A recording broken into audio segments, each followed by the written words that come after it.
ధనుస్సు రాశి వారికి మూడవ ఇంట్లో చంద్రుడి గోచారానికి అనుగుణంగా కొన్ని ముఖ్యమైన ఫలితాలు ఉంటాయి. మూడవ ఇంటి సంబంధిత అంశాలు సమాచారం, చర్చలు, బంధువులతో సంబంధాలు మరియు సంభాషణలు. ఈ సమయంలో మీరు మీ ఆలోచనలను స్పష్టంగా వ్యక్తీకరించగలుగుతారు.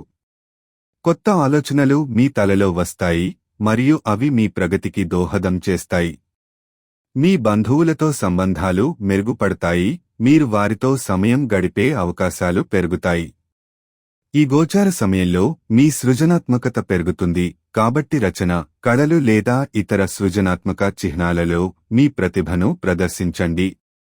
అంతేకాక కొందరు వ్యాపార సంబంధాలు, వాణిజ్య సంబంధాలు లేదా స్నేహితులతో సహకారం కూడా మీకు లబ్ధి చేకూరుస్తుంది.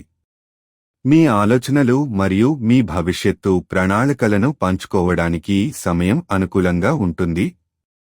అంతిమంగా మీరు చేసే పనులు మీకు నూతన అవకాశాలను అందించగలవు, కాబట్టి మీ చుట్టూ ఉన్నవారితో సక్రియంగా వ్యవహరించడం మంచిది.